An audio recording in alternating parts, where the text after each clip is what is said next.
Hello guys, welcome back to our channel cine with team. ఈరోజు నేను చెప్పే movie review జరా బట్టి జరా హచ్కే. మూవీ చూసాక నాకు ఏమనిపించింది డెప్త్ రివ్యూలో మాట్లాడుకున్నాను. అంతకన్నా ముందు మా ఛానల్ సబ్స్క్రైబ్ చేసి కింద ఉన్న బెల్ ఐకాన్ యాక్టివేట్ చేసుకుని అలాగే మా ఇన్స్టాగ్రామ్ కూడా ఫాలో అయిపోండి guys. Let's start our video. ఈ మూవీ రిలీజ్ అయ్యే టైంకి బాలీవుడ్ కి మూవీ మీద హైపే లేదు అసలు. రిలీజ్ అయ్యి ఎలాంటి హైప్ లేకుండా దగ్గర 100 crore కలెక్ట్ చేసి సూపర్ హిట్ అయింది అక్కడ బాలీవుడ్ లో. గైస్ మూవీ అనేది జియో సినిమాలో స్ట్రీమ్ అవుతుంది with Telugu dubbing also.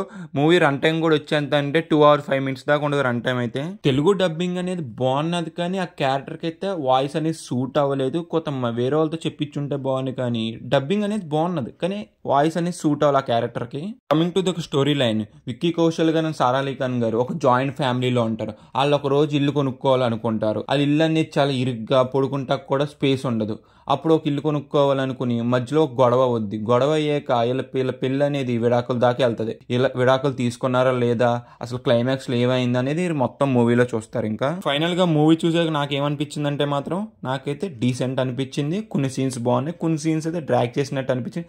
Families కి అయితే మాత్రం కన్ఫర్మ్ నచ్చేస్తుంది మూవీ అయితే మాత్రం. ఫ్యామిలీతో చూసే ముందు కొత్త రొమాన్స్ లైట్గా ఉంటుంది, దానివల్ల కొంత ఇబ్బంది పడతారు కానీ ఇంకా మిగతా మూవీ అంతా చూసేయచ్చు మీరు ఫ్యామిలీతో. మూవీలో జాయింట్ ఫ్యామిలీ అనేది ఒక చిన్న ఇంట్లో ఉంటే ఎంత ఇబ్బంది పడతారు అనేది ఆ సీన్స్ అనేది చాలా బాగా చూపించాడు. చాలా బాగా కనెక్ట్ అవుతారు ఫ్యామిలీస్ అయితే మాత్రం. ఎక్కడ ఆ సీన్స్ లో బోర్ కొట్టదు. సారా అలీ ఖాన్ గారు, విక్కీ కౌశల్ గారు వాళ్ళ సొంత ఇంటికి కొన్ని పనులు చేస్తారు. అక్కడైతే మాత్రం చాలా బాగా నవ్వుకుంటాం. కొన్ని దగ్గర అయితే మాత్రం హార్ట్ టచింగ్ గా కూడా ఉంటది మూవీ అంతా. మూవీలో విక్కీ కౌశల్ అండ్ సారా అలీ ఖాన్ దగ్గర వచ్చే సీన్స్ అయితే మాత్రం చాలా ఎమోషన్ గా కూడా చాలా హార్ట్ టచింగ్ గా కూడా ఉంటాయి. కౌశల్ అయితే పేనాసోన్ లాగా మూవీలో అనేది చాలా బాగా చేశాడు. ఇంకా సారా అలీ ఖాన్ వైఫ్ గా కూడా చాలా అంటే చాలా బాగున్నది, చాలా బాగా సూట్ అయింది కూడా మూవీలో. మూవీలో క్లైమాక్స్ కూడా హాస్పిటల్ అయితే బాగున్నది. విక్కీ కౌశల్ గారు ఎంతో పేనాసోన్ లాగా ఉన్నాడు అనేది లాస్ట్ అయితే మాత్రం చాలా బాగా కన్వే చేశారు. అదైతే బాగున్నది మూవీలో ఒక వాచ్మెన్ క్యారెక్టర్ ఉంటుంది. ఆ క్యారెక్టర్ కి అయితే మీరు చాలా బాగా కనెక్ట్ అవుతారు. ఎందుకంటే లాస్ట్ తను వెళ్ళి చూపించినప్పుడు అయితే మనకి కొంత బాధ వేస్తుంది. అదైతే మాత్రం చాలా బాగున్నది ఆ క్యారెక్టర్ అయితే మాత్రం. నాకైతే అందరికన్నా బాగా నచ్చింది ఆ క్యారెక్టర్ అయితే.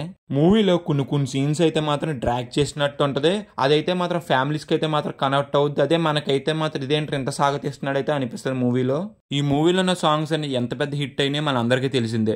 కానీ ఈ సాంగ్స్ ని తెలుగులో డబ్బింగ్ చేయకుండా హిందీలో నుంచి చాలా మంచి పని చేశారు. సాంగ్స్ అయితే చాలా అంటే చాలా బాగున్నది. నాకు చాలా బాగా నచ్చింది ఈ సాంగ్స్ అయితే మాత్రం. అటు ప్లేస్మెంట్స్ కూడా బాగున్నది, ఎక్కడ డివేట్ అయినట్టు ఎక్కడ అనిపించారు సాంగ్స్ కి అయితే. మూవీలో సెకండ్ హాఫ్ లో వచ్చి ఎమోషన్ సీన్స్ కి అయితే మాత్రం ఫ్యామిలీస్ అయితే మామూలుగా కనెక్ట్ అవ్వరు, బేబచ్చంగా అయితే కనెక్ట్ అయిపోతారు. అసలు మీ ఫ్యామిలీతో చూసేయండి మూవీ మాత్రం మిస్ అవ్వకుండా.